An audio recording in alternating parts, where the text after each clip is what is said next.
Movie के शुरुआत में हमें एक औरत को दिखाया जाता है जिसने अपनी पूरी शक्ल पर कॉस्मेटिक सर्जरी करवा रखी थी और अगले सीन में हमें दिखाया जाता है कि ये औरत हॉस्पिटल से छुट्टी लेकर अपने घर वापस आ जाती है। सूजन का घर बाकी घर वालों से काफी दूर जंगल की तरफ एक तालाब के पास बना हुआ है।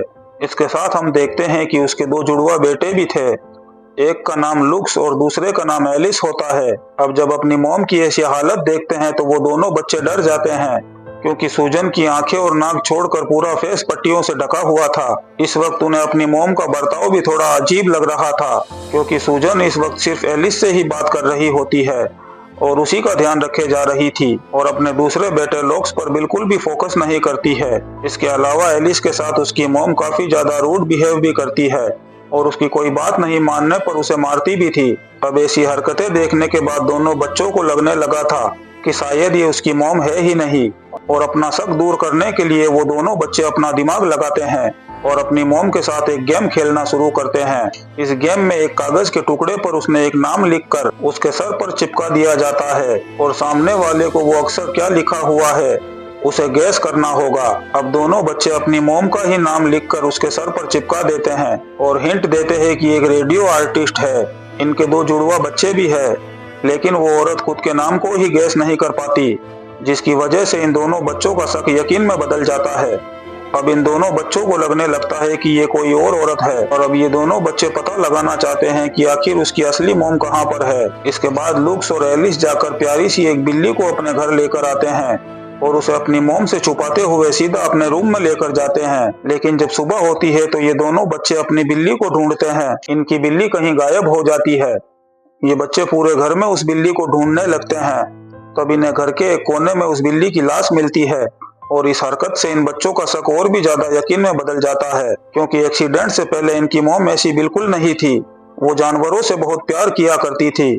आखिर वो कैसे बिल्ली को मार सकती है, जिसकी वजह से ये दोनों बच्चे अब मन बना लेते हैं कि ये अपनी मॉम को बहुत टॉर्चर करेंगे क्योंकि बच्चों को विश्वास हो जाता है कि पट्टियों के पीछे ढकी हुई औरत कोई और है बल्कि वो मेरी मॉम नहीं। हम देखते हैं कि उसकी मॉम एक दिन अपने बच्चों के सामने फेस रिवील करती है लेकिन उस औरत का चेहरा बिल्कुल उसकी मॉम की तरह ही था। जिधर बच्चों के हाथ एक और फोटो लग जाती है जिसमें इनकी मॉम के साथ एक और लेडी बैठी हुई है, बल्कि इस फोटो में ये दोनों लड़कियां बिल्कुल सेम टू सेम लग रही थी और इन दोनों औरतों के कपड़े भी सेम ही थे और इसके साथ साथ इन दोनों का बॉडी पोजीशन भी एक जैसा ही था। अब एलिस और लुक्स दोनों फैसला करते हैं कि अब ये पता लगाकर ही रहेंगे कि जो औरत इनके घर में है वो वाकई में इनकी मॉम है या नहीं। इसके बाद ये दोनों भाई मिलकर एक खेल खेलना शुरू कर देते हैं। फिर रात होने के बाद ये दोनों लड़के अपनी मॉम को सोता हुआ देखने के बाद उसके चेहरे पर कॉकरोच छोड़ देते हैं और उसकी गहरी नींद का फायदा उठाने के बाद अगली रात उसके हाथ पैर बेड से बांध देते हैं। अब एलिस और लुक्स अपनी ही मॉम को अपने ही घर में हॉस्टेज बनाकर रखते हैं। अब ये दोनों इस औरत से बस एक ही सवाल करते हैं कि हमारी असली मॉम कहाँ पर है और मुझे ये भी बताओ कि तुम कौन हो।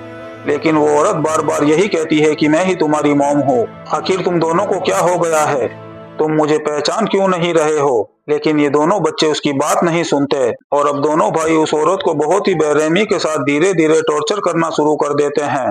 एलिस कहता है कि हमारे मॉम के चेहरे पर एक तिल का निशान था लेकिन वो तुम्हारे चेहरे से गायब है। एलिस और लुक्स अब उस औरत से बहुत सारे सवाल करते हैं क्योंकि वो उनकी गिरफ्त में थी। लेकिन वो औरत जब बार बार बोलती है कि वो ही उनकी मॉम है तो ये दोनों बच्चे गुस्से में आकर और भी ज्यादा उसे टॉर्चर करते और एक लेजर ग्लास की मदद से सूरज की कणों से उसकी शक्ल को जलाने लगते हैं। जिसके बाद वो औरत जोर से चीखने और चिल्लाने लगती है तो ये दोनों बच्चे उसका मुंह पकड़कर उसके होठों पर फेविक्विक लगा देते हैं। जिसके बाद ये दोनों खाना खिलाने के लिए उसके मुंह को कैंची की मदद से खोलने लगते हैं लेकिन ऐसा करने के दौरान वो दोनों इसका होठ ही काट देते हैं जिसकी वजह से उस औरत के मुंह से बहुत सारा खून निकलने लगता है।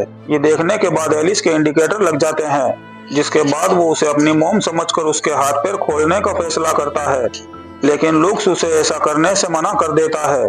लेकिन तभी इसी बीच इनकी मॉम यहाँ पर इनसे डील करती है कि वो दोनों बच्चों को एक जैसा ही प्यार करेगी और उन दोनों का पहले की तरह ख्याल रखेगी और कहती है कि इस बार मुझे छोड़ दो, लेकिन ये शातिर बच्चे अपनी मॉम की चालाकी को समझ जाते हैं और अपनी मॉम का फाइनल टेस्ट लेने के लिए उसे बिल्ली के सामने बिठा देते हैं, जिसको उसकी मॉम ने जान से मार डाला था। उस बिल्ली को उसकी मॉम ने मारा है ये सिर्फ इन दोनों बच्चों को लगता है, लेकिन इसकी सच्चाई क्या है ये इस कहानी में नहीं दिखाया गया। इसके बाद ये बच्चे फिर से अपनी मॉम से पूछने लगते हैं कि आखिर हमारी असली मॉम कहाँ पर है, जिसके बाद ये इस कहानी का बहुत बड़ा ट्विस्ट खोलती है।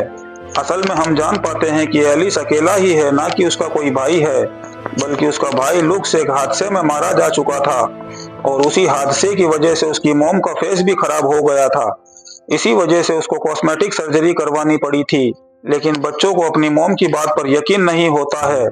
इसके बाद लुक्स एलिस के कान में कुछ कहने लगता है, जिसकी वजह से एलिस पूरे घर में आग लगा देता है। ये आग इतनी भयानक लग जाती है जिसमें सब कुछ जलकर राख हो जाता है। सारे लोग तारों के शहर में पहुंच जाते हैं। अब कहानी के अगले सीन में हमें लुक्स की मॉम को दिखाया जाता है, जो आत्मा बनकर निकल रही थी और उसके साथ में लुक्स और एलिस की भी आत्मा होती है। इसी सीन के साथ ये शानदार मूवी खत्म होती है।